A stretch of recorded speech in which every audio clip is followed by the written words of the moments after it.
red rum. Alright, so listen people, if it, yes Gavi, the Digger, Mike Johnson, Angie, so listen, I've just watched that video. Obviously he was very dramatic, he ended up shedding tears. But let's look at the video for what the video is. Let's just focus on the video, focus on the documentation that he's put out there.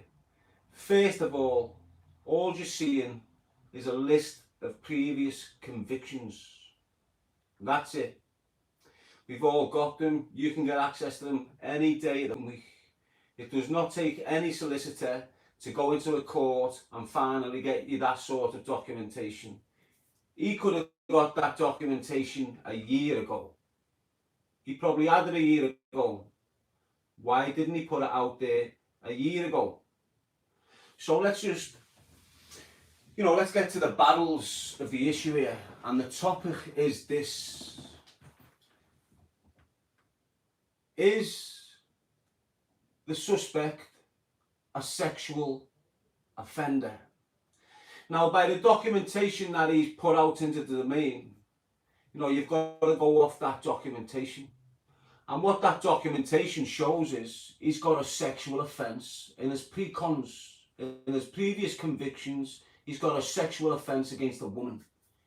It doesn't matter. Now, look, okay, so to smack on the arse, most of us have done it in our lives. Most men give women a little smack on the bum or whatever, right? Okay. But you still got charged with a sexual offence. It's naughty, but okay. But it's the treatment following the first offence which is concerning, and that's the documentation that people want to see.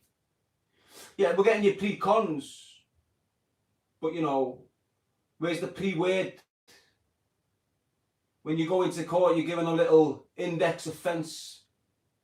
Under the index offence, you've got sort of like a summing up of what the prosecution's case is and the aggravating features, so on and so forth. So when you think about you have got a sexual offence upon your pre-cons, when you look at the influx of fresh charges, ignore the one from the policeman where you've got an assault on a police officer. Look at the other ones where it looks like you're targeting the first offence. So the victim in the first offence looks like she's being targeted continuously by a way of messages, by a way of intimidating her verbally or threatening her. All that sort of stuff is what's gone on to this woman. Now, when you look at it, it is what it is. He's got a sexual offence upon his pre-cons. He's terrorised the woman that made the allegation against him. So it is what it is. What you're seeing was not an advanced DBS check. What you seen on that video was not an advanced DBS check. Now, what I'm hearing continuously for months is people that are trying to prove their point are not speaking about previous convictions, what you get in any set of depositions.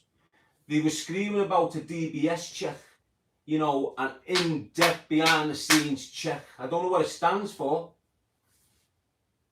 but it's more, do you understand what I'm saying? It's more in-depth. What he's put out there is nowhere near a DBS check. That does not clarify anything. All it clarifies is that he's a sexual offender. And when he's committed that sexual offence upon the woman, he's then went out his way to terrorise her, intimidate her through messages, and so on and so forth. That's the only paperwork he's put out there. He's very upset doing the video. He seems very emotional. He seems like a narcissist, if you understand what I'm saying.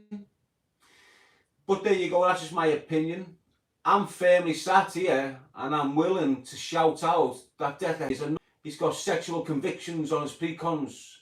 That's enough in any book. It doesn't matter who you are. If you've got an offence on your previous convictions under the Sexual Offenders Act, you're a nonce.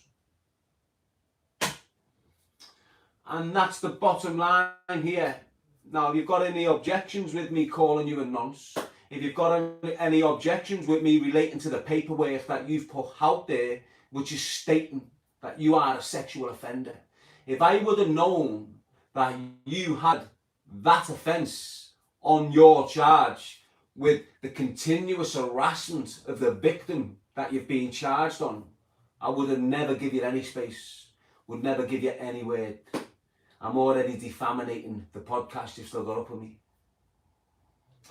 I advise anyone else who's thinking about working with you not to work with you, because what you showed there is the tip of the iceberg.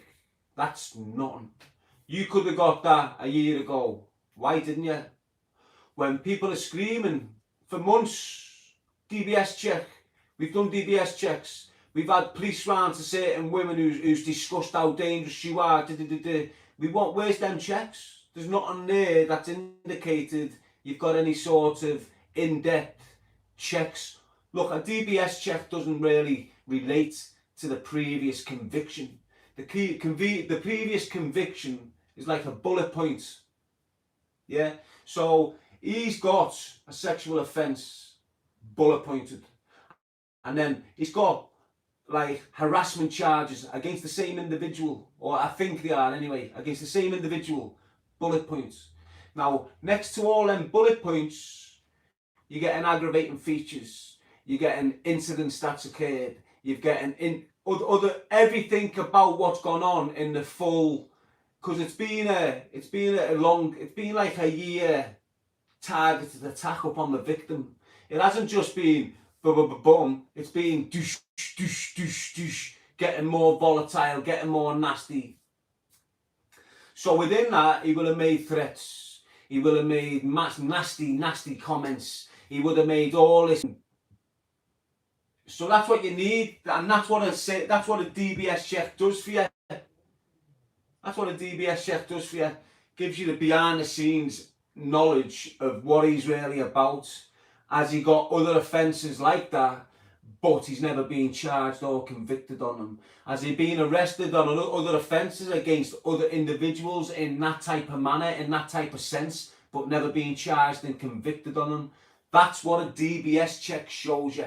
If you've got a police force, if you've got a group of men who are well known in their areas, stating that the suspect is this, the suspect is that, blah, blah, blah, blah, blah.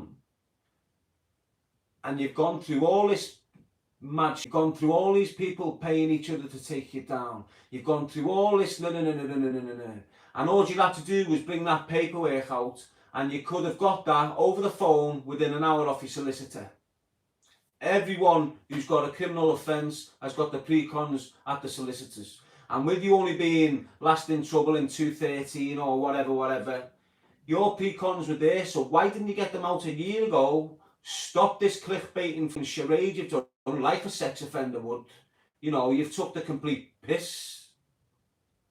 You shouldn't even be on a screen the way you've treated that woman who lives round the corner from you.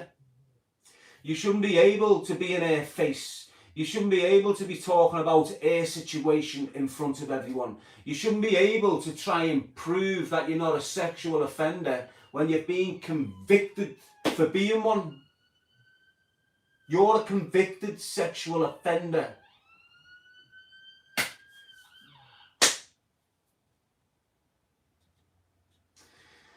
Enhanced disclosure, barring service documents as requested. Convictions are one thing, EDBS is exactly that, behind the scenes. Yes, the members, anyone that's donating while I'm focusing on this sexual conviction that stands next to the suspect. Well, he's not a suspect no more, is he? He's convicted. He was a suspect, he's convicted, it's there on paper. So he smacked this bird on the arse, he said some rude, intimidating comments to her as he was doing so. The woman felt intimidated enough to get in touch with the police. When she's gone to the police, she's been absolutely terrorised by this kid. She's been absolutely stalked, message, family threatened, air threatened, the whole shebang. Anyone, any woman that's been threatened in that way, stalked in that way, messaged, everything impacting upon your family and your kids' lives, you know how nasty it is. You know how dirty and nonsense that sort of is. It is what it is. He's a convicted sexual offender.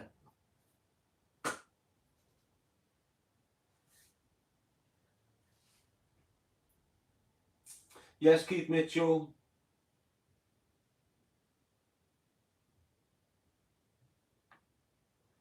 But there you go, people. That's what it is. I came out yesterday. Oh no, I came out 6 weeks, had my shout. The other fellas came out yesterday, had their shout. He's come out today and produced previous convictions that don't prove anything. All they do prove and all they do confirm that he is a sexual offender. He did intimidate and harass the victim multiple occasions, and that's why he's probably had restraining orders placed on him. So that's what you need to be looking for. You need to be looking at the see the way he's got restraining orders on individuals. He's only doing that because certain individuals have got restraining orders upon him.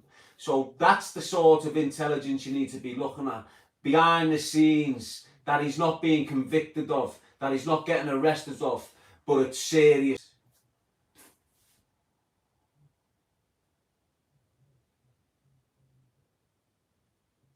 And that's it. I'm done.